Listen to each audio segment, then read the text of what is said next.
시청자 여러분 안녕하십니까. 점심시간 종합뉴스 뉴스에일 라이브 오늘 준비한 소식으로 힘차게 시작합니다. 어제 SUV 차량이 통째로 빠지는 싱크홀 사고가 났던 서울 서대문구 연희동 인근에서 오늘 오전 도로 치마가 또다시 발견돼 교통이 통제되고 있습니다. 어제 오늘 땅꺼짐 현상이 발생한 이 두 곳은 서로 30m 떨어져 있습니다. 윤석열 대통령이 국민의힘 소속 의원들의 연례 행사인 연찬회에 취임 후 처음으로 불참했습니다. 의대정원 증원 유예안으로 대통령실과 갈등 양상을 빚은 한동훈 대표는 비공개 일정을 이유로 연찬회 중 진행된 정부 설명회에 참석하지 않았습니다. 더불어민주당은 어제 이재명 2기 지도체제 출범 후 처음으로 1박 2일 워크숍을 열고 9월 정기국회 입법과제와 10월 대정부 국정감사 전략을 가다듬었습니다. 이재명 대표는 이 자리에서 국정의 방향타를 잡겠다고 밝혔습니다. 헌법재판소는 이른바 이재명 수사검사인 이정섭 대전고검 검사에 대한 탄핵소추안을 재판관 9명 전원일치 의견으로 기각했습니다. 헌재는 국회에서 야당 주도로 제기된 의혹들이 특정되지 않아 탄핵 사유로는 부적합하다고 설명했습니다. 저는 잠시 후에 다시 찾아오겠습니다. 뉴스에일 라이브 첫 소식입니다. 어제 땅꺼짐 현상이 발생한 서울 서대문구 도로 인근에서 오늘 오전에 또다시 도로 치마가 발견됐습니다. 경찰이 현재 인근을 통제하고 교통 혼잡이 발생하고 있습니다. 현장 취재 기자 연결합니다. 김세인 기자. 자, 어제 이어서 벌써 두 번째 땅꺼짐 현상인데 지금 상황 어떻습니까? 네, 저는 지금 치마가 발생한 서울 서대문구 연희동 도로에 나와 있습니다. 현장에는 경찰 통제선이 쳐 있고 안에서는 도로를 파내면서 사고 원인을 확인하고 있습니다. 인근 2개 차로가 통제돼서 교통 정체도 벌어지고 있습니다. 오늘 오전 8시 40분쯤 서울 서부도로 사업소는 서대문구 성산로를 순찰하던 중 도로 치마를 발견해 유관기관에 안전조치를 요청했습니다. 편도 4차로에서 발생했는데 5cm 정도의 길이로 도로가 움푹 패여 있는 것으로 확인됐습니다. 어제 오전에는 이곳에서 100여 미터 떨어진 도로에서 가로 6m, 세로 4m, 깊이 2.5m 크기의 싱크홀이 발생했습니다. 싱크홀에 도로를 달리던 차량이 빠져서 2명이 다쳐 병원으로 옮겨졌었는데요. 사고가 발생한 지 하루가 채 지나지 않아 인근에서 또 다른 도로 치마가 발생한 겁니다. 이 인근 도로는 서울시가 지난 5월 탐사를 했을 때 땅속 빈 구멍이 발견되진 않았습니다. 서울시는 근처에서 진행된 빗물펌프 유입관로 공사가 도로 지반에 영향을 미쳤을 가능성 등에 대해서도 조사하고 있습니다. 지금까지 서대문구 도로치마 현장에서 전해드렸습니다. 오늘 뉴스에일 라이브에 도움 말씀 주실 네 분 먼저 소개하겠습니다. 송영훈 국민의힘 대변인, 성치훈 민주당 정책위 부의장, 강전의 국민의힘 법률자문위원, 그리고 김수민 정치평론가 이렇게 네 분입니다. 안녕하십니까? 오늘 저희가 준비한 첫 번째 이야기 내용 확인해 보시죠.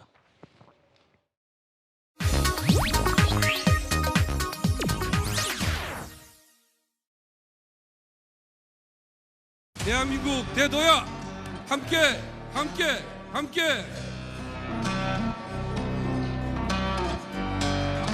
다시 한번 여러분들이 이렇게 뵙게 돼서 정말 반갑고 저에게도 많은 기가 지금 들어오고 있습니다.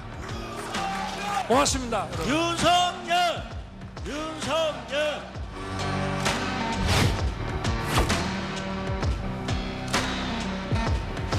우리는 집권 여당입니다. 민심에 귀를 기울이고 민심에 그때그때 반응하고 민심을 정부에 전합시다.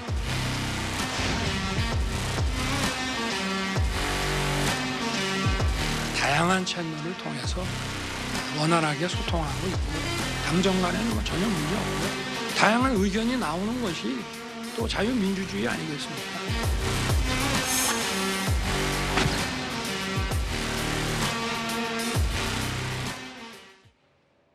영상으로 보신 것처럼 윤석열 대통령은 취임 이후에 매년 이 연례 행사인 국민의힘 연찬회에 찾았습니다. 항상 참석을 해왔었는데 이번 한동훈 체제 연찬회에는 참석하지 않은 겁니다. 그래서 이를 두고 해석이 분분한데요.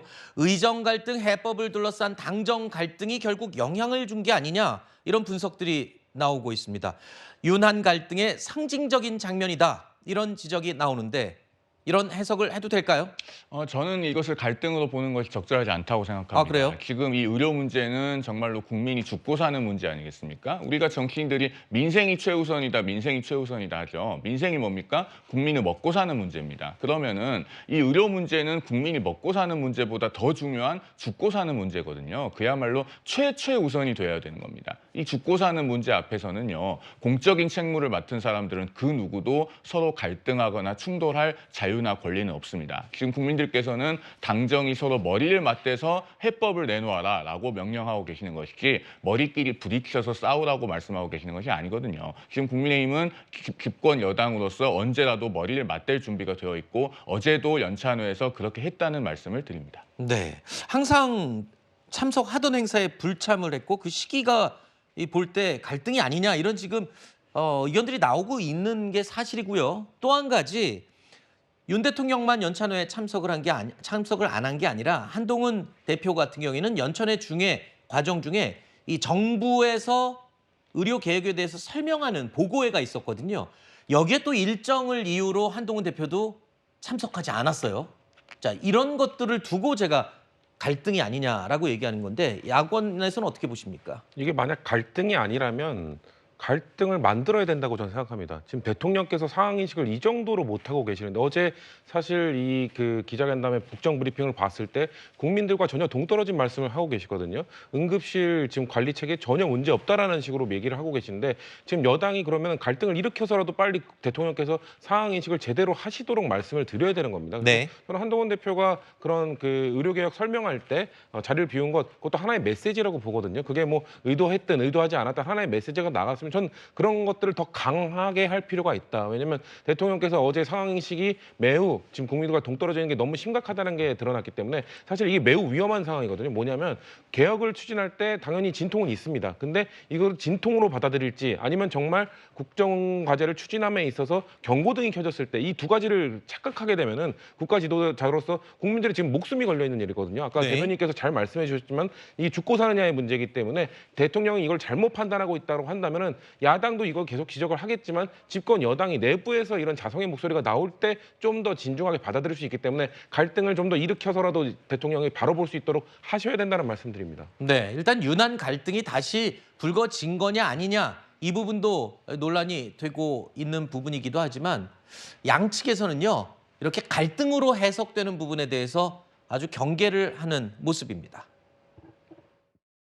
다양한 채널을 통해서 원활하게 소통하고 있고 고위 당정 협의도 꼬박꼬박 하고 있는 것으로 알고 있고요. 그리고 저 역시도 우리 당 의원들, 당 관계자들하고 수시로 전화 통화뿐만이 아니라 저한테 찾아오기도 하고 그렇게 하고 있습니다. 당정 간에는 전혀 문제 없고요. 당정 소통의 문제를 자꾸 얘기하시는데 그건 여기서 중요한 게 아닙니다. 국민의 건강과 생명이 관여된 사안에서는 당정 갈등이 하는 프레임은 사치스럽고 게으른 거라고 생각하고요. 누가 옳으냐보다 무엇이 옳으냐에 집중해 주셨으면 좋겠습니다. 저는 국민들의 불안감을 해소해 줄 만한 어떤 중재와 타협책이 필요하다라는 생각입니다. 외부에서 볼 때는 갈등으로 보인다고 자꾸 이야기를 하는데 정작 당사자인 양측에서는 소통 잘하고 있고 갈등 없다라고 얘기를 하고 있습니다. 이거를 어떻게 받아들이면 될까요? 일단 갈등이라는 단어 자체가 좀 네거티브한 부분이 있어서 그 단어를 쓰는 것을 부담스러워하는 것으로 보입니다. 근데 실질적으로 당정이 원팀으로서 함께 가고 있느냐 그렇게 보기엔 좀 어려울 것 같은데요. 어제 대통령께서 국정브리핑 이후에 기자간담회에 있어서 한동훈 대표와의 그 대화 채널에 대한 그 기자의 질문에 있어서는 고위 당정 협의회가 진행이 되고 있다라는 이야기로 한동훈 대표의 이름을 말씀하시지는 않으셨거든요. 네. 근데 우리 국민들께서는 지금 윤석열과 한동훈 이 둘의 그 관계에 대해서 20년 동안 이어온 관계를 잘 알고 있지 않습니까? 그리고 이 둘의 어떤 개인적인 갈등 관계가 있는 것이 아니냐라는 생각들을 계속 많이 갖고 계시는데요. 저는 이 부분에 있어서 한동훈 대표와 대통령이 빨리 독대를 하셔야 된다라는 생각을 갖고 있습니다. 아하. 이번 추석 이전에 한동훈 대표 대표가 이번 일요일에 이재명 대표를 만난다라는 것들이 이미 언론에 보도가 나와 있는데 그것에 앞서서 실상은 어떤 당정 간에 함께하지 못하는 모습, 의견이 일치되지 않는 모습들이 계속적으로 불거지고 있는 것에 대해서 국민들께서 불안해하실 수밖에 없거든요. 그래서 결과적으로는 뭐 만찬은 취소내 연기내 이야기가 있지만 그것을 넘어서서 국정 운영에 있어서 대통령과 당대표가 반드시 만나야 된다. 그렇게 말씀드리고 싶습니다. 갈등이라는 말을 쓰기가 좀 부담스럽지만 원팀이 아닌 건 맞는 것 같다 이렇게 말씀을 해주셨는데 아까 어제 이 기자 질문에서도 그랬어요. 기자가 한동훈 대표와의 관계를 물었는데 윤 대통령이 답변은 이 당 관계자들과 소통을 잘하고 있다라고 답변을 해서 한동훈 대표의 이름을 언급하지 않은 부분도 또 지금 지적을 해줬거든요. 네, 뭐 한동훈 대표뿐만 아니라 이재명 대표 이름도 언급이 안 됐고 좀 어제 기자회견이 물론 그거는 좀 작은 단초일 수도 있겠으나 전반적으로는 국회와의 관계 또 여당과 야당과의 관계 이런 것들보다는 집행 권력을 갖고 있는 대통령의 독주라는 이런 드라이브만 더 부각된 것이 아닌가 좀 그렇게 보여집니다. 그리고 현재 이 의료 갈등 관련해서도 대통령이 이 문제를 풀어나가기 위해서는 의사단체 탓만 할 것이 아니라 여야의 의견들을 좀 잘 들어야 되는 그런 상황이거든요. 윤석열 대통령이 계속 주장을 하는 게 의료계에서 통일된 안이 도출이 안 되고 있습니다. 이것만 계속 얘기를 하고 계시는데 사실 네. 의료계도 의사단체 쪽도 지금 도출되기 상당히 쉽지가 않은 상황입니다. 네. 의사단체 내부에서도 분열도 심각한데 근데 마침 지금 이재명 대표하고 한동훈 대표가 둘 다 합리적인 얘기를 하고 있어요. 이재명 대표는 왜 2,000명이어야 되느냐 증원 규모에 대해서 의문을 제기하고 있고 네. 한동훈 대표는 일단은 좀 유예를 하고 논의를 더 해보자라고 얘기를 하는데 사실 의료계에서 안이 도출이 안 되는 사이에 이재명 대표하고 한동훈 대표가 나름의 안을 제시를 하고 있고 네. 사실 이 안을 설득을 해내거나 뭐 절충을 해낸다면 윤 대통령으로서도 대업을 이룰 수도 있는 것입니다. 이런 것들을 좀 감안할 필요가 있다. 윤 대통령이 더 열린 자세로 의료계의 안이 도출이 안 되고 있다면 네. 여당 야당을 제대로 만나야 된다 이 말씀을 좀 드립니다. 알겠습니다. 양측의 얘기를 들어보면 공통적인 요소가 있습니다. 빨리 1대1로 만나야 된다. 그리고 또 이야기를 들어야 된다. 소통. 이 소통을 양쪽에서 공통적으로 지적을 하셨군요. 자, 의료 개혁의 필요성에 대해서 공감은 하는 것 같습니다. 하지만 현재 의료 현장, 일선 현장 상황을 양측이 어떻게 인식하고 있느냐에 대해서는 어제 이 국정 브리핑 내용과 기자회견 답변을 들어보면 한동훈 대표와 윤석열 대통령 좀 차이가 드러났죠. 이제 의대 증원이 마무리된 만큼 개혁의 본질인 지역 필수 의료 살리기에 정책 역량을 집중하겠습니다. 증원이 필요하다는 점에 대해서 동의합니다. 다만 국민의 건강과 생명에 대한 불안감 고려하면서 나가야 된다는 비상진료 체제가 그래도 원활하게 가동되고 있고 현장에 우리 의사, 간호사, 간호조무사를 비롯한 관계자 여러분들께서 정말 헌신적으로 뛰고 계시기 때문에 저는 해낼 수 있다고. 결과가 필요할 만큼 응급실이나 수술실의 상황이 저는 심각하다고 판단하는 것이고 당국의 판단이 맞기를 바랍니다만 그렇지 않다고 보시는 분도 대단히 많지 않습니까? 자, 대통령은 어제 의대 증원은 이제 마무리됐다라고 쐐기를 박았죠. 한동훈 대표가 제안했던 증원 유예안을 수용할 수 없다는 것을 명확하게 다시 한번 확인한 셈이 됐습니다. 그리고 의료 공백 상태로 의료 현장이 지금 어떤지 이런 부분을 바라보는 인식도 좀 차이가 있는 것으로 어제부로 확인이 됐습니다. 자, 이렇게 되면 접점을 찾기가 더 힘들어지는 게 아니냐라는 우려의 목소리도 계속 나오고 있는 상황인데요. 이런 상황에서 돌파구가 될 만한 대안, 그러면 누가 이 돌파구를 만들 대안을 내야 하느냐, 그 주체가 누구냐, 그것을 놓고도 서로 입장이 또 차이를 보이고 있습니다. 단체들이 많아요. 통일된 어떤 의견의 도출이 안 됩니다. 의사 증원 문제에 대해서 뭔가 답을 내놓으면 저희들은 열린 마음으로 검토하겠다고 여러 번 얘기를 해왔습니다. 그런데 그게 없습니다. 무조건 안 된다는 겁니다. 국가가, 정부가 어떻게 해야 되겠습니까? 국민의 건강이나 생명은 감수할 수 있는 위험은 아니잖아요. 그런 면에서 저는 그런 대안이 필요하다는 말씀을 드린 거고, 그렇지만 제 말이 무조건 옳다는 뜻은 아니고요. 더 좋은 방안이라든가 더 좋은 돌파구가 있으면 좋겠습니다. 윤 대통령의 말의 핵심은 이겁니다. 정부에서는 대안을 계속 냈는데 의료계에서 아예 안 받아준다. 라고 얘기를 하고 있고 한동훈 대표는 누구라도 빨리 대안을 찾자라고 얘기를 합니다.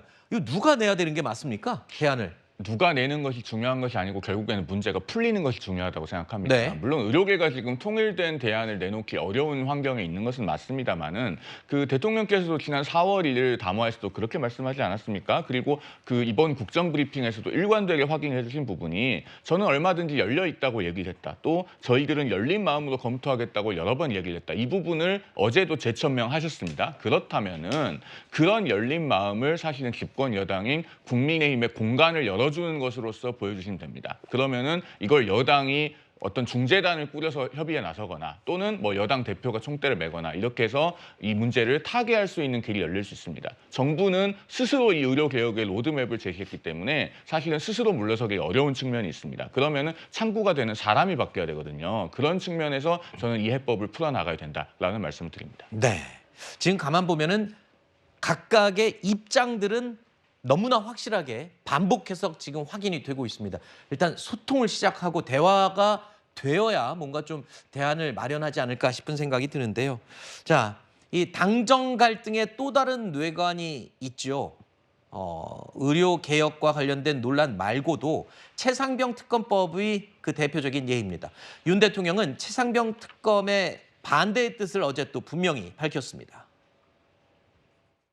최상병 그 특검과 관련해서 무슨 뭐 청문회를 하지 않았습니까? 이미 거기서 뭐 외압의 실체가 없는 것이 자연스럽게 드러난 게 아닌가 생각을 하고 최상병의 이런 안타까운 그 사망 사건에 대해서 수사가 저는 잘 되고 있다고 생각합니다. 수사 결과에 대해서 뭐 특별한 이의를 달기가 어렵다고 저는 보고 있고요. 자, 야권에서는 한동훈 대표가 제안했던 제3자 추천 특검법 발의를 추진하고 있습니다. 그것도 받겠다라고까지 입장을 밝혀서 한동훈 대표를 압박하고 있는 상황인데 대통령이 거부의 뜻을 또다시 분명히 밝힌 이 상황에서 한동훈 대표의 결정이 또 굉장히 기다려집니다.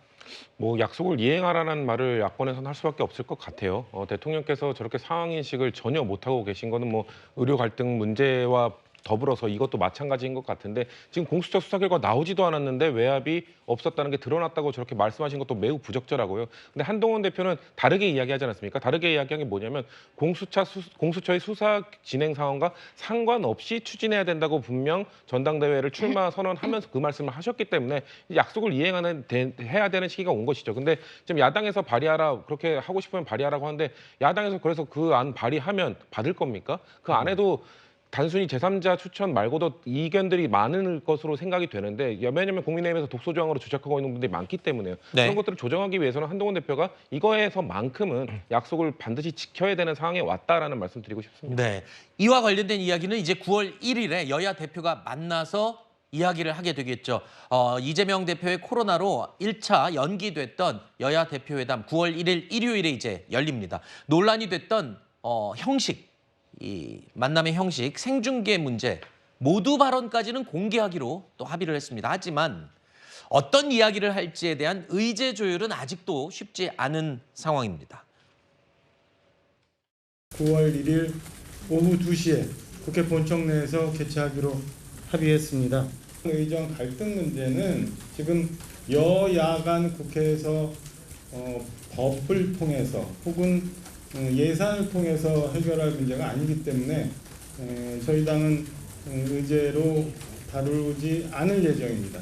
최해병 특검법 관련한 한동훈 대표의 기존 입장이 번복돼 회담의 성과가 매우 회의적일 것이라는 당내 여론에도 불구하고 대승적으로 회담 개최에 합의했습니다.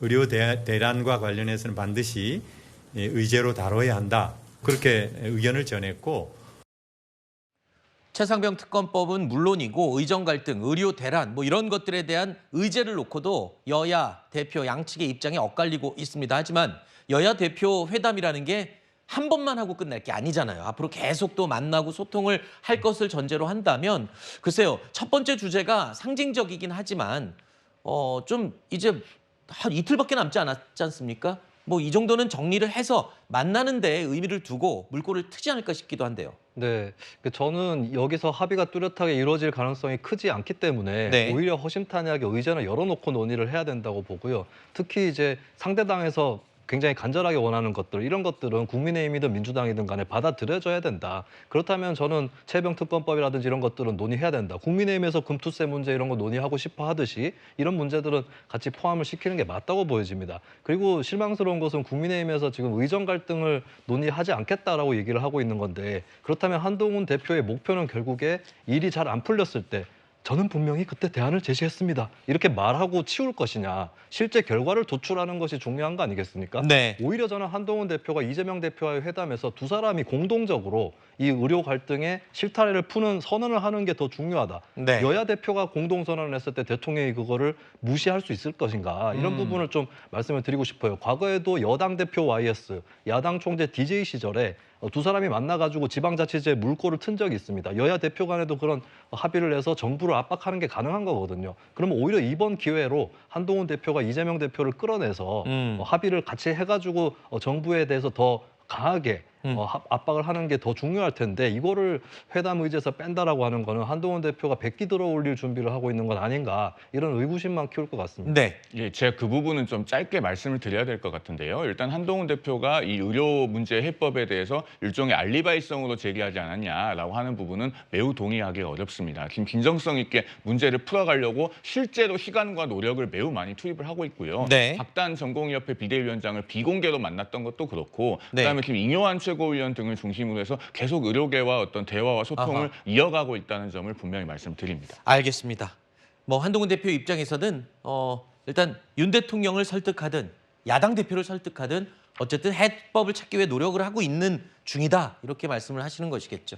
자, 여당은 어제 이 연례 행사인 연찬회를 열었다면 야당도 어제 중요한 행사가 있었습니다. 민주당은 22대 정기국회를 앞두고 어제부터 1박 2일 워크숍 진행을 했습니다. 대통령님 어서 오세요. 여긴 어디? 괜찮습니까? 파도사입니다. 너도 잡아주시오. 안 죽고 살았어요.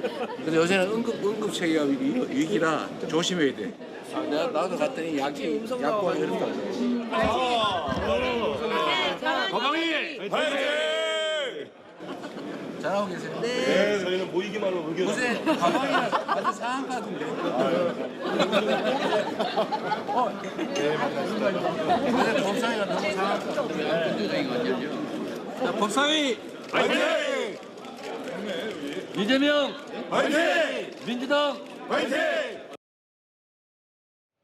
22대 정기 국회를 앞두고 있고 또 두 번째 이재명 체제가 출범한 이후에 처음으로 열린 워크숍입니다. 보신 것처럼 화기애애한 분위기 속에서 의원들과 이재명 대표가 대화를 하고 악수를 나누는 모습 볼 수 있었는데, 자, 의원들에게 거대 야당으로서 민주당의 역할을 강조하는 자리였습니다.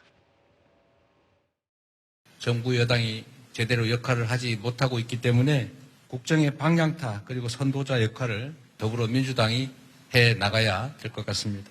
국회에 주어진 모든 권한을 적극적으로 활용해야 되겠습니다. 국가를 끌고 나가야 될 여당이 또 정부가 무책임하게 잘 되겠지, 맡겨놓으면 적당히 잘 굴러가겠지, 이렇게 하면 사회가 제대로 운영이 될 수 있겠습니까? 국정 운영을 여당이 잘 못하고 있으니 야당이 방향타를 쥐고 가겠다. 여당 입장에서 보면 선전포고처럼 들립니다. 지금 그럴 수밖에 없는 상황입니다. 사실 지금 임기 내내 민주당을, 제1야당을 국정 파트너로 인정해주지 않고 있는 상황이고, 네. 이번 의정 갈등 상황에서 봤을 때는 이제 여당 대표마저 패싱하는, 여당 대표마저 대화의 상대로 인정하지 않는, 그냥 원 오브 댐, 여러 경로 중 소통, 국민 민심을 듣는 여러 소통 중 하나일 뿐이다라고 치부해버리는 상황에서 국정 운영의 방향이 잘못됐을 때 야당이 갖고 있는 권한을 최대한 활용해서 이것을 지적하고 문제점을 바꿔나가기 위한 노력을 할 수밖에 없는 것이죠. 그리고 네. 국정감사 국정감사는 1년에 한 번 실시되는 국정운영 방향에 대해서 상임위별로 세세하게 지적할 수 있는 기회이기 때문에 더더욱이 이번 그 국정감사를 통해서 윤석열 대통령이 잘못되고 있는 부분에 대해서 지적을 해야 된다. 왜냐하면 어제 그 기자회견을 국정브리핑을 봤을 때 윤석열 대통령은 한결같습니다. 우리는 잘하고 있는데 반국가 세력들이 뭔가 이거를 회방을 놓고 있고 나쁜 언론들이 이걸 제대로 보도하고 있지 않기 때문에 국민들이 모르는 것이지 우리는 그냥 그저 잘하고 있다라는 인식을 갖고 계시기 때문에 야당은 갖고 있는 권한을 최대한 활용해서 아닙니다. 그거 제대로 되고 있는 것 아니고 잘못된 부분 많습니다라고 얘기할 수밖에 없다는 얘기를 어제 연찬의 그 워크숍에서 다시 한번 강조한 것으로 보입니다. 이재명 대표가 국회의 모든 권한을 적극적으로 활용하겠다라고 이야기를 했는데요. 국회의 권한만 활용을 하면 됩니다. 지금 국민들께서 걱정하시는 것은 민주당이 180석을 가지고서는 국회의 권한을 넘어서 대한민국 헌법의 상권 분립 정신을 지금 훼손하고 있거든요. 25만 원 지원법 같은 경우에도 결국 헌법상 예산 편성권은 정부에 있는데 지금 국민의힘에서 반대를 하고 있음에도 불구하고 위헌적이라는 지적에도 불구하고 행정부의 권한을 민주당이 단독으로 사용을 하겠다는 거 아니겠습니까? 특검에 대해서도 계속 법안을 발의하는 것도 마찬가지입니다. 국회의 권한을 사용하는 것으로 보이지만 실상은 어떠한 수사기관에 대해서 믿을 수 없다는 이유로 민주당이 그동안에 공수처라는 기관을 또 만들었었잖아요. 본인들이 만들었던 공수처를 또 믿지 못하기 때문에 특검이라는 법안을 통해서 또다시 문제 제기를 하겠다는 것인데 이러한 상권 분립을 인정하지 않는 모습, 특히 사법부의 결정에 대해서 존중하지 않는 모습에 대해서 우리 국민들께서 지켜보고 계시고 민주당이 수권 정당으로서 나아가겠다고 생각을 하고 있다면 그 부분에서부터 정리가 되어야 될 것으로 생각합니다. 알겠습니다. 사법부에 대한 권한을 인정하지 않는 부분, 그 언급을 한 내용을 지금 한번 이어서 짚어보겠습니다. 자, 민주당 등 야당 주도로 추진된 이정섭 검사, 이른바 이재명 수사 검사라고도 불리는 이정섭 검사에 대한 탄핵 소추가 헌법재판소에서 재판관 전원 일치 의견으로 기각이 됐습니다. 이분은 수사를 할 사람이 아니라 수사를 받아야 될 분 같습니다. 국내 굴지의 재벌의 부회장이십니다. 저렇게 대접을 받는 게 이게 적절한 관계인가? 우선 이정수 차장 업무 배제 안 하십니까? 이재명 대표에 대한 수사를 했던 사람들을 보복하거나 아니면 정상적인 재판을 방해하기 위한 목적이 분명히 배후에 있었다라고들 생각하시죠. 저도 그렇게 생각합니다. 곧 이제 임박한 이재명 대표의 재판을 앞두고 빌드업을 하고 있는 것 같아요. 판사가 이렇게 하면 안 된다는 큰일이 날 거라는 재판의 결과에 사법 시스템의 범위 내에서 승복하겠다라는 선언을 해주셔야 한다고.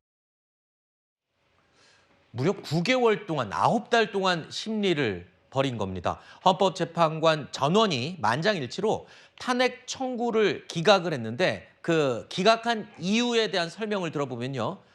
야당 주도로 제기된 그 의혹들, 그러니까 탄핵 사유들 대부분이 충분하게 특정이 되지 않는 내용이었다. 따라서 탄핵 사유로는 부적합하다. 이렇게 결정을 내린 겁니다. 민주당의 검사 탄핵 시도가 기각된 건 이번이 두 번째인데요.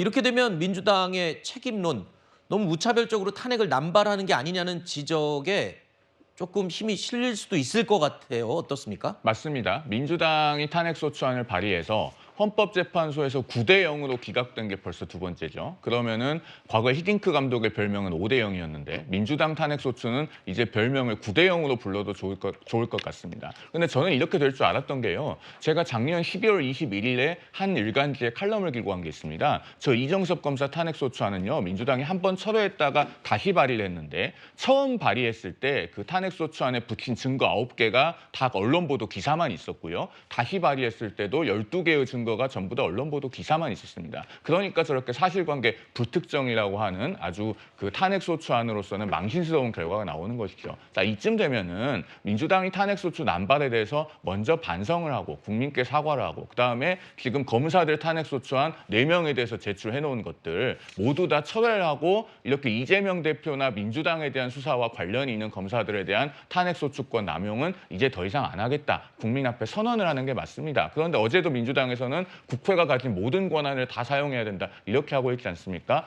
혹시라도 행여라도 이재명 대표나 민주당의 수사와 관련된 검사 또는 그 재판과 관련된 법관에 대해서 탄핵소추권을 남용하는 일이 다시는 없기를 강력하게 경고하는 바입니다. 네, 일단 이번 이 헌법재판소 결정에 대해서 국민의힘은 민주당 측에 사과를 요구를 했습니다. 하지만 민주당 측은 수사나 감찰 결과를 보고 다시 고려를 하겠다라는 입장을 밝혔습니다. 자, 계속해서 이야기 이어가 보겠습니다. 10년 동안 서울시의 교육수장의 자리에 있었던 조희연 서울시 교육감. 어제 교육감직을 상실했습니다. 해직 교사 5명을 부당 채용한 혐의로 대법원에서 징역형 집행유예를 선고받았기 때문입니다. 어제 모습 먼저 보시죠.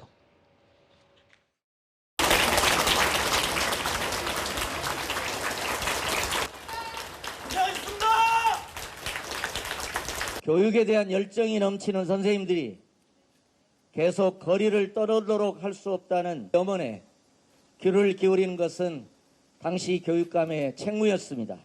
세 차례에 걸쳐 저를 선택해 주신 서울 시민 여러분께 깊이 송구한 마음입니다. 당시 결정에 대해서는 지금도 후회가 없습니다. 저는 이제 혁신교육을 응원하는 한 시민으로서 제 역할을 다하겠습니다. 자, 이렇게 조희연 교육감이 퇴진하면서 2008년 이후에 취임했던 역대 서울시 교육감들 공교롭게도 모두 중도 퇴진하는 걸로 결론이 나게 됐습니다. 2018년, 2021년, 지난해 그리고 어제 이렇게 서울시 교육감들은 모두 중도 퇴진하는 조금 불명예스러운 그런 기록을 남겼습니다. 그런데 이렇게 되면 교육감이 또 공석이 돼요. 10월에 치러지는 재보궐선거에서 또다시 교육감을 선출해야 되는 일이 생겼습니다. 언론에 보니까 100억 원이 소요되는 일을 또 하게 된 거다. 이렇게 얘기를 하던데요. 네, 재보궐선거에서 지방자치단체장들에 대해서 보궐선거 몇 군데 지역이 예정이 돼 있고 여기에 더해서 서울시장 선거에 필적하는 서울시 교육감 선거가 10월 선거로 예정이 돼 있습니다. 이 재보궐을 치러야 되는데 일각에서는 재보궐선거 비용이 너무 크지 않느냐 이런 얘기도 있고 또 오늘은 오세훈 서울시장이 교육감 러닝메이트 제도를 도입해야 된다 이런 얘기들을 하시는데 분명한 거는 재보궐선거는 필요해서 하는 것이고 민주주의에서 들어가는 필수 비용이다라는 점 먼저 말씀을 드리고요. 그리고 이걸 러닝메이트 제도로 하게 되면 어떻게 되느냐. 현재 진보 대 보수의 구도가 교육계에 펼쳐져 있는데 러닝메이트 제도로 하게 되면 진보는 민주당에 줄 서야 되고 보수는 국민의힘에 줄 서야 됩니다. 줄 서기만 그냥 강화될 뿐이고 오히려 현재 한국 정치의 후진적 구도가 교육계로 그대로 옮겨붙게 될 것이다. 네. 만약에 진짜 재보궐선거 비용이 아까우면 저는 예전에 있었던 교육의원 제도를 부활시키고 네. 교육의원들 사이에서 교육감을 선출하게 하는 이런 제도도 충분히 대안이 될 수 있겠고요. 그리고 교육감 선거에 대해서 유독 그렇게 재보궐선거 비용이 아깝다 이렇게 얘기하는 분들은 과연 단체장 선거에 대해서도 재보선에 같은 잣대를 들이댔는지 그리고 오세훈 시장은 본인이 예전에 주민투표 소극을 벌이다 결국 사퇴를 해가지고 재보궐선거 비용을 발생시킨 장본인이었는데 네. 이런 얘기를 또 금세 할 수 있는 것인지 이런 것들은 좀 의문입니다. 서울시 교육감이라는 자리가요. 무려 10조 원 이상의 예산을 편성할 수 있고 집행할 수가 있고 또 이 교육 정책과 흐름을 주도할 수 있는 그런 자리이기 때문에 굉장히 의미 있고 상징적인 그런 자리입니다.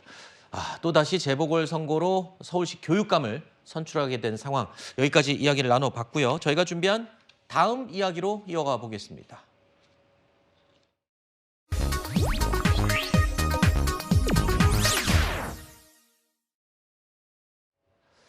미국 대선 이제 10주 정도 남았습니다. 미국 대선 이야기가 중간중간 살펴볼 때마다 흥미로운 부분이 많은데요.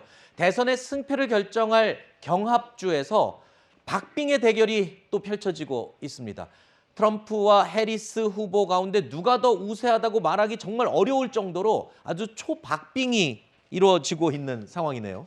맞습니다. 지금 이제 7개 경합주의 상황을 우리 시청자들께서도 화면에 보고 계신데요. 제가 늘 말씀드립니다만 해리스 후보는 지금 선거인단의 분포를 고려해봤을 때 저 7개 주 중에서 미시간, 위스콘신, 펜실베니아는 무조건 이겨야 되고 나머지 4곳 중에서도 사실 3곳 이상을 가져와야 됩니다. 그런데 지금 이제 화면에서 보시듯이 지금 경합주의 판세들이 대단히 초박빙으로 흐르고 있지 않습니까? 네. 대부분 이제 오차범위 내라고 해도 과언이 아닐 정도이기 때문에 아직 미국 대선은 향배를 알 수 없는 그런 상황에 남아 있다고 보여지고 이제 여기서 중요한 것이 그러면은 로버트 케네디 주니어의 표가 어디로 갈 건가 이 부분 아니겠습니까? 그런데 우리나라도 단일화를 하면은 투표용지 인쇄 전에 단일화가 되느냐, 인쇄 후에 단일화가 되느냐 이것이 항상 초미의 관심사잖아요. 지금 미국에서도 그 미시간하고 위스콘신에서는 로버트 케네디 주니어의 그 이름이 그대로 투표용지에 인쇄가 된다고 하죠. 네. 본인이 빼달라고 했는데 주선관위에서 빼주지 않기로 지금 결정이 났다고 합니다. 이런 부분까지 아마 종합적으로 판세에 어떻게 영향을 미칠지 계속 예의주시해 볼 필요가 있을 것 같습니다. 자, 이 돌풍을 일으키고 있는 해리스 후보 같은 경우에는 LA의 상징이라고 할 수 있죠. 헐리우드의 스타들, 그 스타들의 지지를 또 한 몸에 받기로 유명합니다. 영화 에일리언의 여전사로 유명한 배우죠. 시고니 위버도 해리스 후보를 언급하면서 울컥하는 모습을 보이기도 했습니다. To what extent movies, cinema can make it possible that a woman like Kamala Harris could become president of the United States? I love that question because we're all so excited about Kamala, and to think for one moment that my work would have anything to do with her rise makes me very happy, actually, because it's true, you know, I have so many women who come and thank me. Sorry.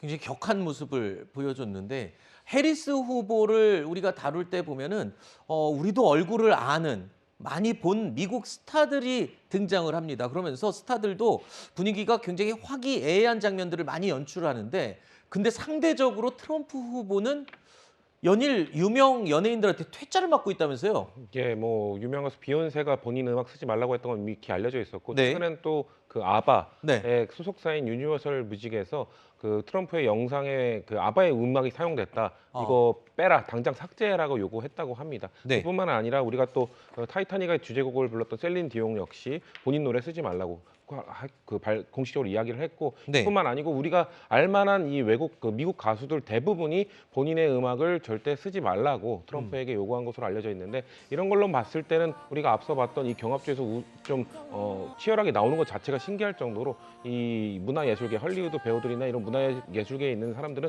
대부분이 민주당 쪽 지지를 하고 있는 것으로 나타나고 있는 상황입니다. 네. 자, 그리고 트럼프 후보의 인신공격성 비난. 자, 이 비난에 무시하는 것으로 일관하는 해리스 후보를 볼 수 있는데요. 첫 번째 언론 인터뷰를 했습니다.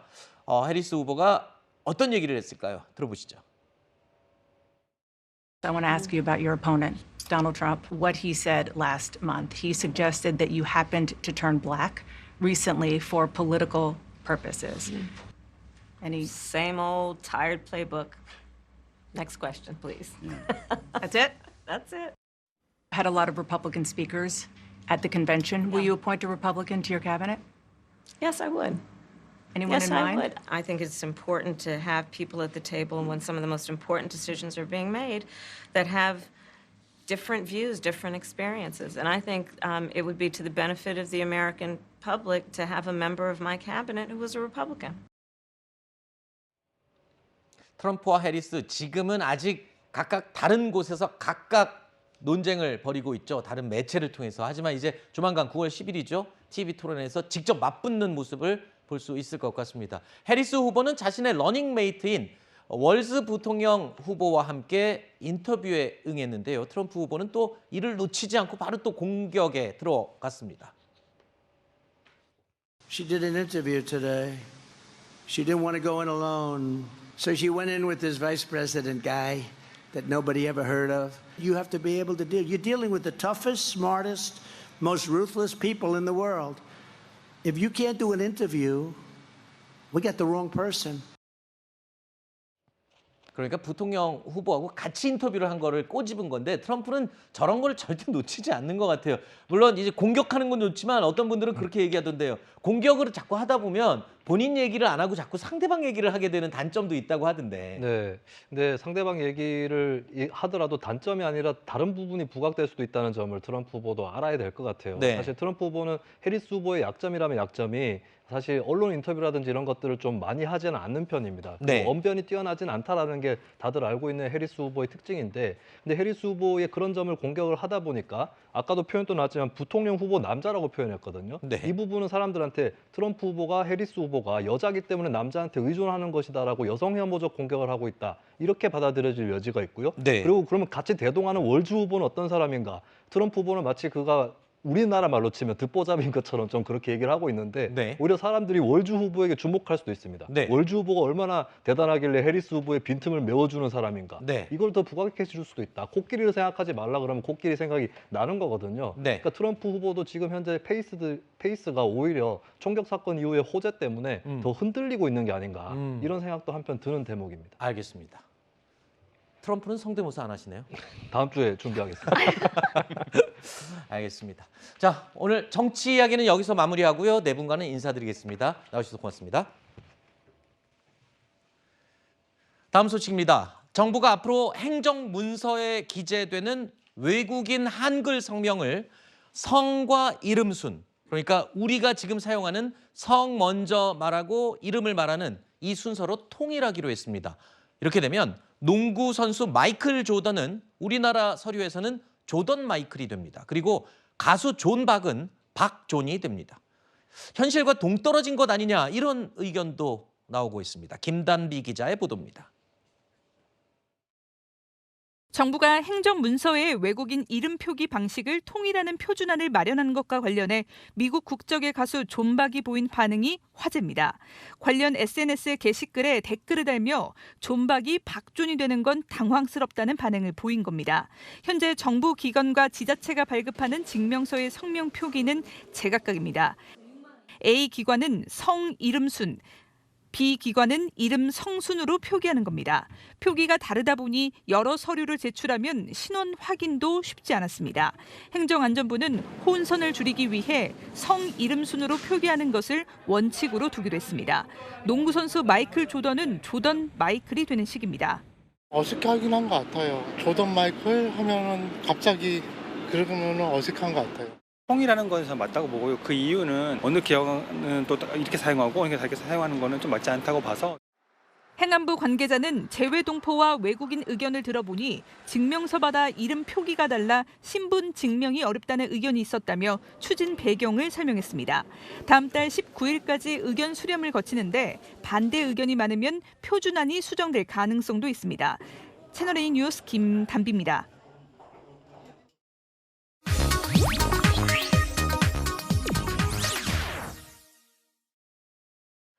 이번 이야기부터는 양지민 변호사가 또 도움 말씀 주시겠습니다. 안녕하십니까? 어서 오십시오. 안녕하세요.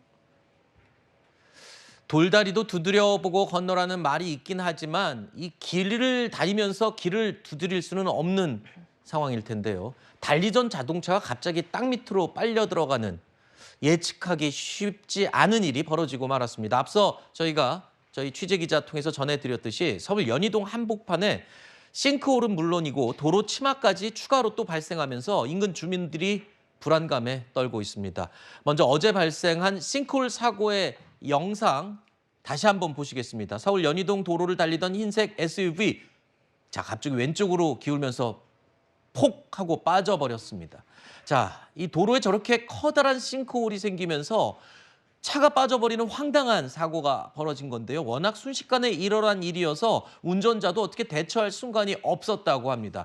저렇게 차량 한 대가 통째로 빠질 큰 구멍이 생기는 것 쉽지 않은 일 아니겠습니까? 그렇죠. 저 육안으로 확인을 하더라도 싱크홀의 크기가 굉장히 커 보입니다. 그랬죠.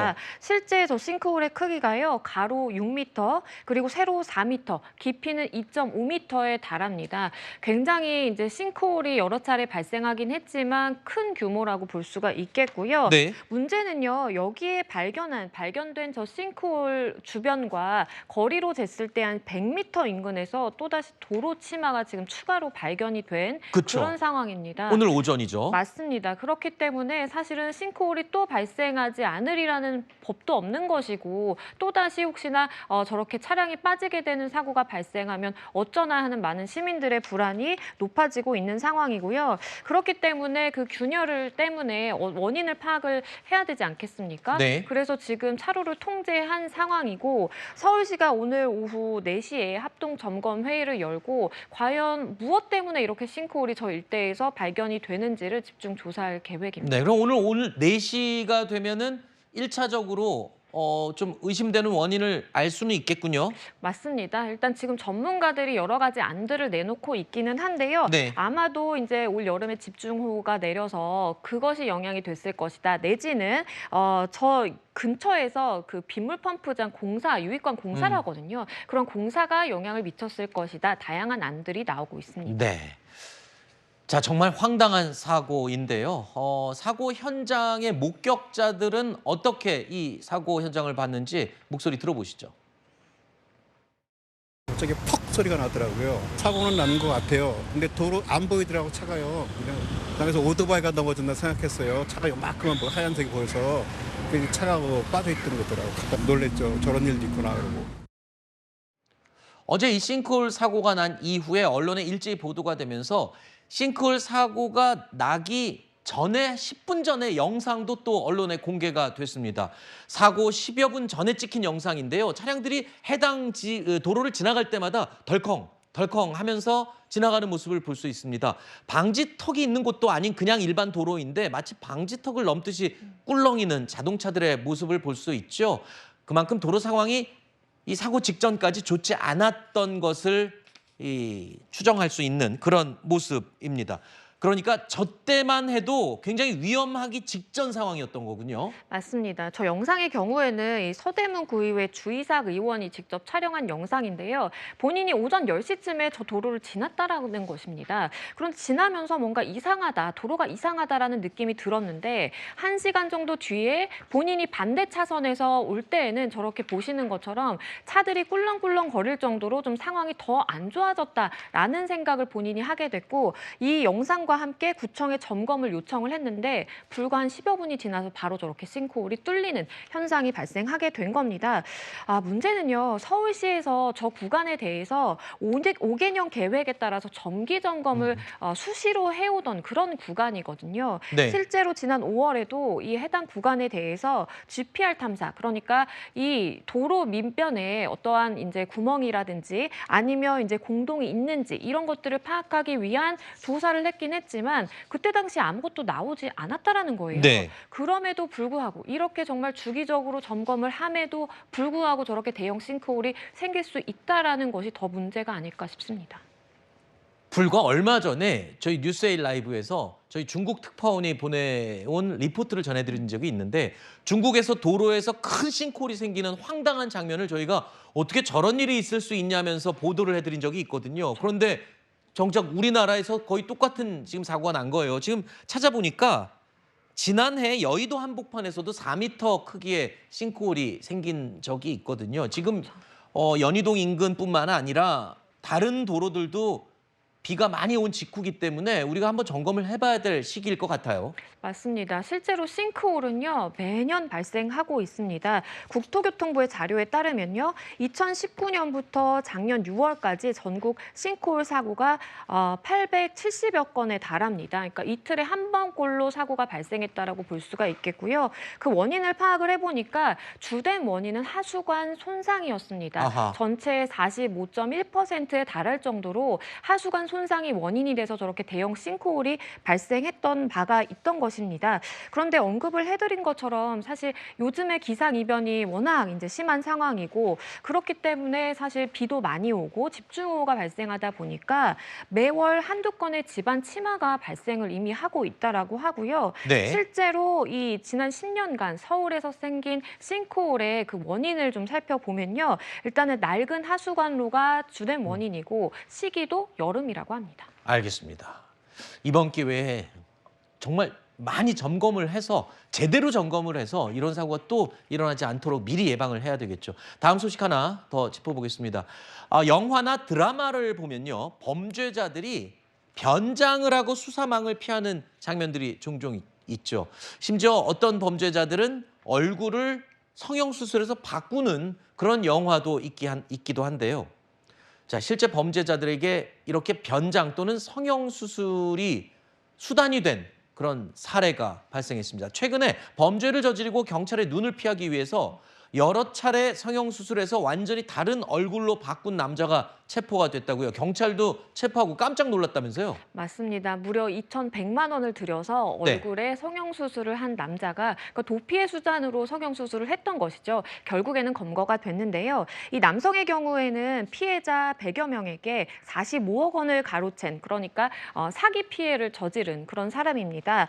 결국에는 구속 송치가 됐는데요. 말씀해 주신 것처럼 코 수술 아니면 지방 흡입, 안면 윤곽 등 2천만 원이 넘는 이러한 성형 수술을 했고요. 이렇게 할 수 있었던 것은 조력자가 있었기 때문입니다. 도와준 사람이 있었던 건가요? 맞습니다. 본인의 이름을 대고 성형외과에 가서 수술을 할 수 없었겠죠. 그리고 도피 자금을 현금화하려면 분명히 이제 도움이 필요했는데 조력자 한 5명이 적극적으로 도왔기 때문에 무려 10개월간의 도피 생활을 할 수 있었던 거죠. 도와준 사람도 그럼 처벌이 되는 겁니까? 당연히 처벌을 되고요. 조력자의 경우에는 지금 역시 송치가 됐는데 불구속 송치가 됐습니다. 도와준 사람의 경우에는요. 본인이 선임한 법무법인의 사무장을 포함해서 여자친구 등 5명이 적극적으로 범죄 도피 수단을 마련하기 위해서 가상자산을 현금화하고 성형외과도 알아봐주고 다양한 방식으로 조력을 했습니다. 알겠습니다. 자, 다른 이야기 하나 더 짚어볼까요? 지금 어제 설악산에서 또 있었던 일인데요. 암벽 등반을 하던 등산객이 공중에서 그대로 고립되는 일이 발생했습니다. 보시는 영상인데요. 암벽에 등산객 2명이 줄 하나에 단락 매달려서 있는 모습입니다. 영상으로 봐도 아주 위태로워 보이는데요. 움직일 수도 없고 옴짝달싹 못하는 저런 상황이 된 겁니다. 어쩌다가 저렇게 높은 곳에 고립이 됐습니까? 고립이라는 게 어떻게 갇히는 건데 지금 보니까 이 뻥 뚫린 곳인데 왜 저렇게 가만히 있는 거죠? 저 2명의 경우에는요. 저렇게 암벽 등반을 하다가 고립이 됐는데 우선 허가받지 않은 코스를 이용했습니다. 그러다 보니까 본인들이 준비한 로프가 한 30m가량 짧은 겁니다. 그러니까 위에서부터 내려오다 보니까 로프가 짧아서 어디로 가지도 못하고 옴짝달싹 못하게 된 상황에 처하게 되고요. 네. 문제는요. 등반 허가를 27일로 받아놓고 실제로는 28일에 저렇게 등반을 했기 때문에 안전관리 요원이라든지 아니면 주변을 순찰을 하는 어떠한 인력이 없었기 때문에 또 고립 시간이 더 길어질 수밖에 없었습니다. 지금 허가받은 암벽 등반 날짜에 하지를 않고 다른 날 했다. 그러면 전 지금 새롭게 알게 된 게 산에 저렇게 암벽 등반을 할 때 허가를 신청을 해서 받고 그 날짜에 해야 된다는 것도 처음 알았고요. 또 한 가지, 또 암벽 등반을 할 때는 허가받은 코스가 또 따로 있습니까? 맞습니다. 사실은 이제 암벽 등반이라는 것이요. 저런 고립이 쉽게 발생할 수 있다 보니까 네. 등반객 관리라든지 아니면 사고 관리를 위해서 반드시 사전 신청을 해야 됩니다. 네. 본인이 신청한 날짜에 맞춰서 해야 되고요. 내가 어떤 코스에서 내려오겠다라는 것을 정확하게 지켜야 됩니다. 그럼에도 불구하고 저 2명의 경우에는 임의로 날짜도 바꾸고 코스도 바꾸다 보니까 저렇게 고립됐는데 2시간, 3시간가량을 사실은 고립이 되어 있었거든요. 네. 만약에 정해진 날짜에 정해진 코스로 했다라고 한다면 신속하게 더 구조가 될 수 있었다고 보이고요. 국립공원공단은 출입금지 위반으로 이들에게 20만 원씩의 과태료를 부과했습니다. 그러면은 허가받지 않은 날짜에 허가받지 않은 코스를 등산한 저분들 20만 원 과태료가 부과가 된다고요? 맞습니다. 어떠한 범죄 행위가 성립을 되는 것은 아니고 단순히 고립됐기 때문에 20만 원 부과됐습니다. 얼마나 놀랬겠습니까? 그런데 그냥 하나 더 궁금한 게 있어요. 그러면 그냥 일반 등산하는 등산로는 그냥 마음 편하게 가도 되는 거죠? 맞습니다. 암벽 등반에만 해당하는 얘기죠? 그렇습니다. 일반 등산객의 경우에는요. 그냥 자유롭게 등반을 하시되 출입 제한이라든지 금지가 된 곳을 들어간다면 역시나 위반이 될 수 있겠습니다. 알겠습니다. 밧줄이 짧아갖고 못 내려갔다는 말이 참 인상적이네요. 알겠습니다. 저 사건 사고 소식 양지민 변호사와 함께 이야기 나눴습니다. 오늘 나와주셔서 고맙습니다. 감사합니다. 여러분 길거리 간식 가운데 10원 빵이라고 들어보셨죠? 빵 모양이 10원짜리 동전과 모양이 같아서 유명해진 간식인데요. 그런데 이 10원 빵이 저작권 논란에 휩싸였었습니다. 그런데 이제는 저작권 논란 걱정 없이 편하게 장사할 수 있게 됐다고 합니다. 장호림 기자가 취재했습니다. 실제 동전 모양과 비슷한 명물 간식 10원빵. 화폐 도안의 영리 목적 사용이 금지됐던 탓에 무단도용 논란이 일기도 했습니다. 그런데 이제 불법 걱정 없이 10원빵을 팔 수 있게 됐습니다. 한국은행이 다음 달 1일부터 지폐와 동전 도안 이용 기준을 개정하기로 하면서 화폐 도안을 활용한 영리 활동과 창작 활동이 가능해졌습니다. 마음 졸이며 영업을 해왔던 상인들은 한시름 놓게 됐습니다.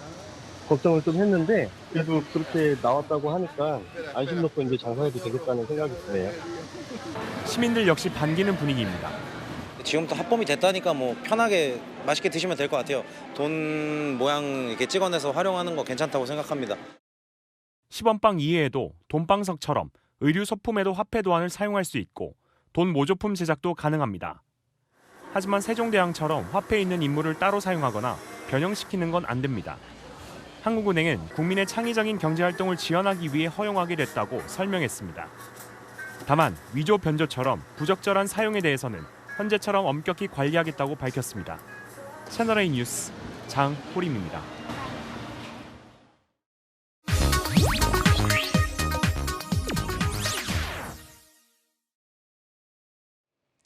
이분이 나오시면 금요일입니다. 벌써 금요일이네요. 일주일이 정말 빨리 가는데요. 이우석 놀고 먹기 연구소장 나오셨습니다. 안녕하십니까? 일주일 동안 잘 지내셨어요? 네. 자, 오늘 떠나볼 곳 저희가 미리 추천을 해달라고 했는데요. 바로 이곳입니다. 전라남도 화순입니다. 화면으로 먼저 떠나보시죠.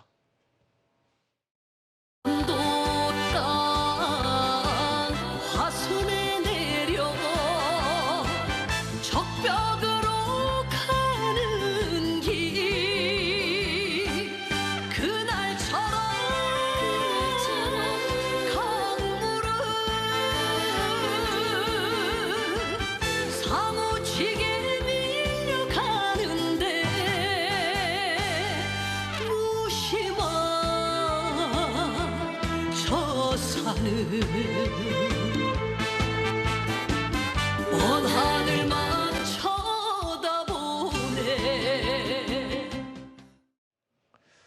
영상으로 화순의 적벽을 보셨는데 어떠셨습니까? 화순하면 이 적벽을 빼놓을 수가 없다라고 이야기를 하는데요. 김삿갓 아시죠? 과거에 김삿갓도 가던 길을 멈춰서 볼 수밖에 없었다라는 일화가 있는 곳이 바로 이 적벽이라고 합니다. 천하의 비경이라고 하는데 이게 한 가지 단점이 차량으로는 갈 수 없는 곳이라면서요. 적벽이 4군데가 있습니다. 근데 그 중에 2군데는 이제 차로 갈 수가 있습니다. 근데 이제 제일 비경으로 꼽히는 이제 노루목이라든가 보산 같은 경우에는 당일 신청을 하거나 아니면 화순군에서 마련한 셔틀이 있어요. 그걸 타고 가셔야 됩니다. 무료입니까? 아니요. 왜냐하면 너무 무료로 하면 이제 입장객들이 그냥 신청만 하고 안 가시는 분들이 많아서 그런 걸 방지하는 차원에서 화순군에서 특별히 이제 운행을 하고 있고요. 정말 이거는 비경 중에 비경이죠. 방랑신인 이제 김삿갓이 방랑을 멈추고 이곳에서 그냥 돌아가셨어요. 아 진짜요? 네네네. 그래가지고 그 정도로 천하 제1의 비경이고 중국의 적벽, 그 삼국지 연의에 나오는 적벽보다 훨씬 더 낫다고 해가지고. 저도 어디서 많이 들어봤다 싶었더니 그 삼국지 나오는 그 적벽대전의 그 적벽, 맞습니다. 그 이름 때문에 그렇군요.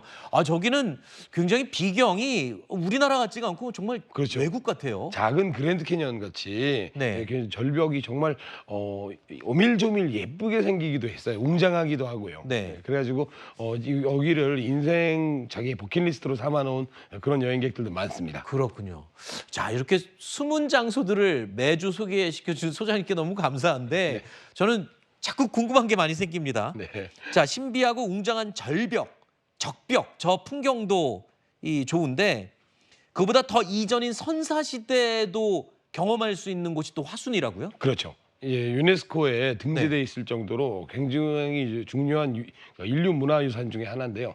고인돌, 그러니까 거성 문화의 상징이죠. 그렇죠, 고인돌. 고인돌이 이제 화순에 굉장히 많은 거의 600기 정도가 모여 있습니다. 아, 예전에 역사 시간에 배운 것 네네. 같습니다. 네. 고인돌이 많이 나오는 곳 네. 화순. 네. 화순과 이제 강화 뭐 네. 이렇게 있는데요. 고창이랑 더불어 세 군데가 우리나라 이제 유네스코에서 지정한 이제 인류 문화유산으로 됐는데 네.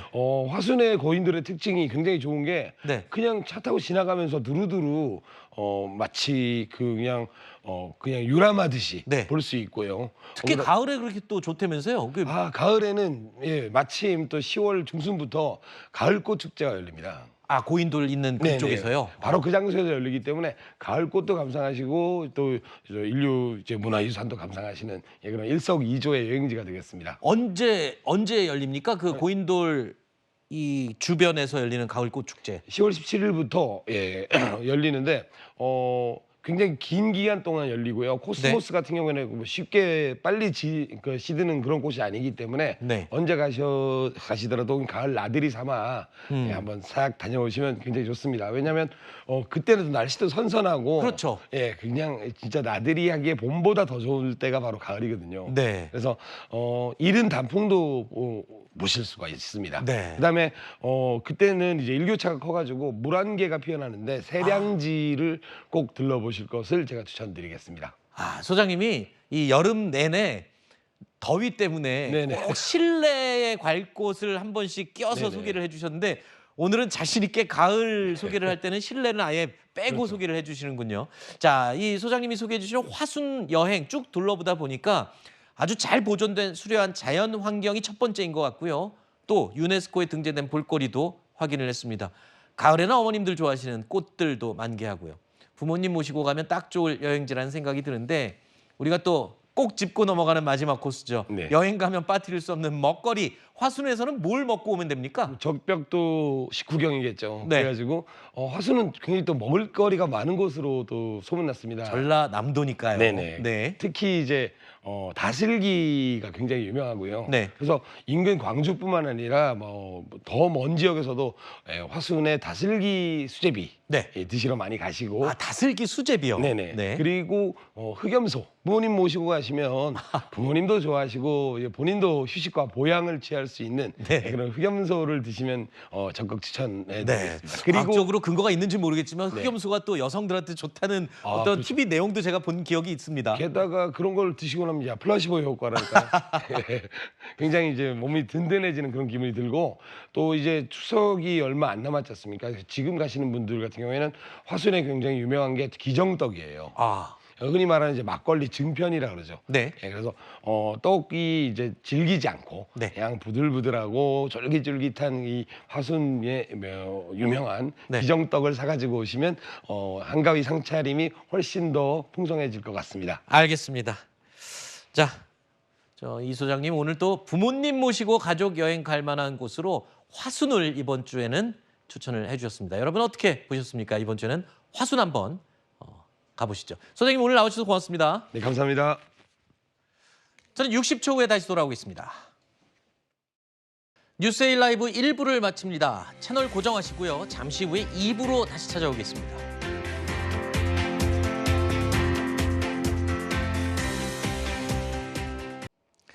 뉴스에일 라이브 2부 시작합니다. 과거에 불황아를 교화한다면서 소년 수천 명을 끌고 가 강제 노역을 시키고 시신을 암매장한 시설이 있었죠. 안산 대부도의 선감학원인데요. 경기도가 희생자들의 유해 발굴 작업을 본격 시작했습니다. 조현진 기자의 보도입니다. 크기와 모양이 제각각인 봉분이 모여 있습니다. 과거 성감학원 희생자들이 암매장된 2,400제곱미터 규모 묘역입니다. 불황아 교화를 명분으로 일제강점기 때 설립된 선감학원은 1982년까지 40년간 운영됐습니다. 4,000명 넘는 소년들이 끌려와 강제 노역과 구타 등 가혹행위에 시달렸고 수백 명이 목숨을 잃었습니다. 옛날에 그냥 갖다 묻어버렸어요. 그냥 10명이면 10명 다 한 군데 묻어버렸어요. 그런 자리 이 자리가. 그래서 지금에 와서는 참 여기만 오면 눈물이 나요. 정부는 재작년 성감학원 사건을 공권력에 의한 아동 인권 침해로 규정하고 국가 주도로 유해 발굴을 추진하겠다고 밝혔습니다. 하지만 정부 주도의 유해 발굴이 지지부진하자 경기도가 희생자 유해 발굴을 시작했습니다. 관련 사업비 9억 원은 전액 도비로 충당합니다. 그 어린 영혼들이 편히 쉴 곳을 찾아 안식을 누릴 수 있도록 소중하게 모시고 인간의 존엄을 되돌리도록 하겠습니다. 경기도는 유해 발굴과 조사, 유전자 감식을 거쳐 내년 7월까지 화장과 봉안 절차를 마무리할 계획입니다. 성감학원 예터를 추모 공간으로 지정하는 방안도 검토하고 있습니다. 또 공동 책임이 있는 정부에 대해 공식 사과를 촉구하고 유해 발굴 비용에 대한 구상권을 청구하는 방안도 검토하고 있습니다. 채널A 뉴스 조현진입니다. 경기도 성남시가 청년 발달 장애인에게 공공주택을 지원합니다. 보호자들의 부담을 덜어주고 장애 청년들의 자립 기반을 마련해 준다는 취지입니다. 신선미 기자의 보도입니다. 지난해 6월 성남시의 자립지원주택 희망온 빌라에 입주한 전찬영 씨. 가족의 품을 떠나 혼자만의 공간이 생기니 자립심이 샘솟습니다. 여기 와서는 존중받고 있는 것 같아요. 그래서 자립인 것 같아요. 희망온 빌라는 세탁기와 냉장고 등 기본적인 가전제품까지 갖춘 원룸형 주택입니다. 우선 19세에서 39세 사이 청년 발달장애인 6명이 입주자로 선발됐습니다. 보호자의 돌봄 부담을 줄여주고 청년의 자립 기반을 마련해주기 위해 성남시가 경기도 최초로 추진한 사업입니다. 보증금 100만 원에 월세 30만 원 정도로 최장 10년간 살 수 있다 보니 호응이 높습니다. 저만의 공간이 생겨서 좋습니다. 제가 혼자서 밥 해먹을 수도 있고 TV도 볼 수 있어서 좋았어요. 성남시 위탁기관 직원들이 사무실에 상주하고 있어 방문 간호 서비스를 받거나 외부 일정 시 동행 지원도 받을 수 있습니다. 전국 기초자치단체장 매니페스토 우수 사례 경진대회에서 사회적 불평등 완화 분야 최우수상을 받기도 했습니다. 지난해 도입한 근로장애인 출근 전용 버스에 이어 2년 연속 수상입니다. 장애인이 자립하고 또한 그 장애인들의 보호자들의 그 걱정과 심리적 또 육체적 부담을 덜어드리는 그러한 사업들을 국가정책으로도 자리 잡혔으면 하는 바람입니다. 성남시는 앞으로도 장애인의 자립을 도울 수 있는 정책을 발굴할 예정입니다. 채널A 뉴스 신선미입니다. 일명 갈비사자 바람이에 이어서 바람이의 딸 7살 암사자도 비좁은 우리를 벗어나 청주동물원의 새 보금자리를 틀었습니다. 청주동물원 의료진은 강릉 쌍둥이 동물농장에 임시보호 중이던 바람이의 딸을 청주동물원으로 이송했습니다. 바람이의 딸은 당분간 야생동물보호시설 격리방사장에서 생활하면서 검역 절차와 환경 적응 훈련을 받은 뒤 내년 3월 바람이와 합사될 예정입니다.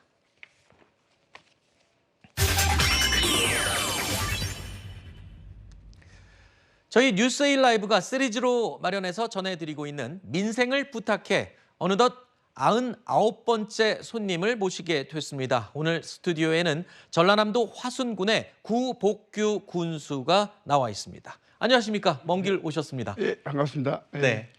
자, 민선 8기 지자체장들이 나오시면 저희가 공통적으로 들리는 질문이 있습니다. 왜냐하면 공통적인 화두기 때문인데 바로 인구 문제입니다. 인구 소멸 문제인데 글쎄요, 지금 중앙 정부뿐만 아니라 지자체에서 인구 소멸 문제에 대한 대책을 굉장히 고민하고 있다고 하는데 화순군에서는 어떤 좀 대책을 마련하고 계신가요? 네. 지금 인구 문제는 우리 대한민국의 전체 문제입니다. 그리고 이제 화순에도 인구 소멸군으로 되어 있습니다. 네. 저는 이제 청년이 미래라고 생각을 합니다. 네. 청년들이 결혼하려면은 우선 조건이 집이 있어야 되고, 그렇죠. 또 일자리가 있어야 됩니다. 네. 근데 이걸 해주지 않으면은 우리나라의 아이들은 출생할 수가 없죠. 그래서 제가 가장 인구 문제로 꼽는 게 먼저 청년들에게 집을 그냥 무료로 주겠다 해가지고 20평 아파트를 한 달에 10,000원 살게 해주고 있는 만원주택 현재 지금 하고 있고요. 두 번째로는 우리 화순에서 아이를 낳아서 키우신 분들에게는 24시간 아이를 키워주고 있습니다. 네. 그래서 1시간에 1,000원씩 받고 키워주고 있어요. 그래서 화순양이 24시간 어린이집 돌봄을 해서 이게 이제 이 정책이 전국적으로 이제 이슈가 되고 벤치마킹 많이 하고 또 이렇게 하고 있습니다. 그리고 이제 또 세 번째로는 다문화 문제인데요. 네. 우리 화순의 이제 다문화 인구가 2,000명이 넘습니다. 그래서 이제는 외국 인력이 아니면은 뭐 일을 거의 못할 정도로 되기 때문에 네네. 앞으로 다문화를 어떻게 할 것인가를 고민하다가 네. 우리 화순군에 다문화 팀을 만들었습니다. 아. 그래서 이제 팀은 일본, 중국, 베트남, 캄보디아, 네. 필리핀 여기서 이제 시집 오신 분들 중에서 이분들을 임기제 공무원으로 채용을 해서 아하. 이분들이 이제 활동하는데 네. 활동하는 것은 간단합니다. 그 나라에서 시집 온 사람 집에 방문해서 네. 통역해주고 민원 처리해주고 이렇게 하다 보니까 가정 폭력이 없어지고 네. 또 이 사람들이 안정적인 정착을 할 수 있어서 네. 뭐 작년 보니까 한 3,600건 정도의 민원을 해결한 그런 결과를 가져온 것 같습니다. 네. 예. 그런데 인구 문제라는 게요. 우리가 기존에 알고 있던 인구의 개념과 요즘 좀 많이 달라지고 있다고 하더라고요. 왜냐하면 인구라는 게 이제는 한 곳에 그냥 머무는 인구보다 생활 인구. 이동하는 그렇죠. 예, 예. 여기저기 이동을 많이 하기 때문에 생활 인구라는 개념으로 많이 바뀌고 있다고 해요. 그 그렇습니다. 요인 중에 하나가 예. 관광 요소도 지금 굉장히 꼽히고 있는데 이 때문에 화순군에서는 관광의 어떤 새로운 면들을 좀 많이 제시하고 있다. 이렇게 얘기를 하더군요. 예, 그렇습니다. 우리 화순은 이제 광주 광역시하고 그 10분대로 이제 현재 거리가요? 거리가 네. 돼 있고요. 이번에 이제 통계청에서 발표한 걸 보니까 생활 인구가 우리 화순군이 한 25만 명이 넘더라고요. 아하. 그래가지고 우리 정주 인구가 한 3만 1,000명 됩니다.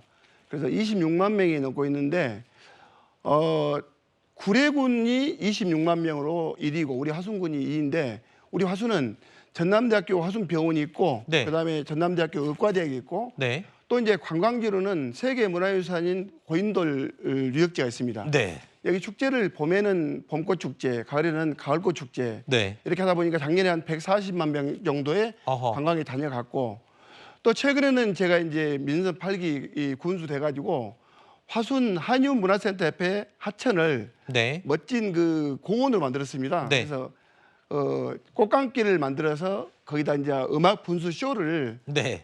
일주일에 지금 3번씩 하고 있는데 아, 지금 저 영상의 저 모습인가요? 그렇습니다. 네. 그래서 보통 수요일 날은 500명에서 네. 2,500명까지 이렇게 많은 분들이 찾고 있습니다. 여기는 뭐 중국, 일본 그리고 뭐 전남, 뭐 나주, 광주 할 것 없이 전국에서 많은 분들이 이렇게 춤추는 음악 분수를 보시면서 네. 그 힐링하고 있고요.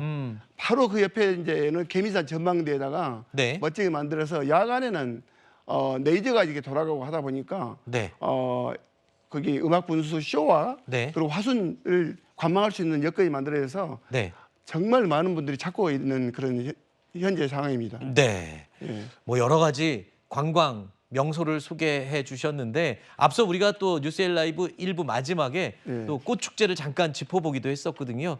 그런데 이렇게 유입이 많이 인구가 발생을 하더라도 볼거리가 있더라도 더 중요한 건 일거리거든요. 일거리. 그러니까 우리 주민들이 먹고 살 수 있는 주된 산업이 좀 있어야 될 텐데 어느 쪽에 집중 투자를 하고 계신가요? 예, 저는 이제 청년이 돌아오는 화순을 만들기 위해서 청년이 미래다. 이게 청년 정책으로 지금 가고 있습니다. 그래서 청년들에게 일자리를 마련해 주는데 청년들이 원하는 직장은 저희들이 다 해결해 주고 있습니다. 왜냐하면 백신 산업단지에 취직하고 싶은 취직하고 네. 또 장사하고 싶은 분들에게는 푸드트럭을 만들어서 이렇게 하고 있습니다. 그리고 이제 미래 먹거리 사업으로는 저희들이 이제 그 여러 가지 하고 있는데 지금 화순팜이 인터넷 쇼핑몰이 있습니다. 화순팜이 뭔가요? 화순팜 인터넷 쇼핑몰 인터넷 하는데 쇼핑몰. 생산은 농민들이 하고 네. 판매는 우리 군이 책임져주는. 아하. 그래서 이제 제가 군수 되기 전에 1년에 한 5천만 원 정도 매출이 있었는데 네. 지금은 거의 한 20억 정도 이렇게 올려서 네. 화순팜을 이용하는 분들이 엄청나게 많이 늘고 있습니다. 그래서 네. 화순에 지금 품목도 거의 380개 품목. 네. 참여 농가는 13,000명이 농가들이 참여하고 있어서 네. 화순팜 먹거리가 굉장히 중요하고요. 네. 두 번째로는 이제 그 난산업입니다. 난산업. 네. 그래서 우리나라의 선물 시장에 대부분 양난을 선물하고 있는데 하순에서는 이 우리 한국난을 키워서 네. 선물 시장에 내어놓고자 하는 그런 양난 말고 한국 춘난을 재배해서 현재 그 농가 소득 그리고 네. 일자리 이렇게 현재 그렇게 추진하고 있습니다. 알겠습니다. 젊은이들이 일자리를 얻을 수 있고 많은 사람들이 관광을 위해서 또 갈 수 있는 화순군이 되기를 기대하고 바라보겠습니다. 오늘 나오셔서 고맙습니다. 네, 감사합니다. 예. 일본을 향하는 태풍의 영향으로 동쪽은 바람이 강합니다. 산을 넘어가며 뜨거운 바람이 되는 포엔 현상으로 서쪽은 폭염인데요. 뜨거운 햇볕에 오늘 서울은 한낮에 34도까지 오르겠습니다. 오늘 전국이 맑겠고 다만 동해안을 중심으로 강한 바람이 불어옵니다. 낮까지 영동에는 약한 비가 내리겠습니다. 주말에도 맑겠고요. 열대야는 멈춰섰지만 한낮 체감 33도에 폭염은 이어집니다. 동해안을 제외하고 여전한 폭염특보 속에 오늘 한낮에는 대전 34도, 대구 33도까지 오릅니다. 다음 주 월요일에는 중북부와 경북에 비가 지나겠고 한낮 기온이 조금 내려가겠습니다. 당분간 동해안과 남해안, 제주 해안에는 물결이 높게 일겠습니다. 지금까지 서울 광화문에서 날씨 전해드렸습니다. 뉴스에일 라이브 2부를 마칩니다. 저는 다음 주 월요일 점심시간에 다시 찾아뵙겠습니다. 고맙습니다.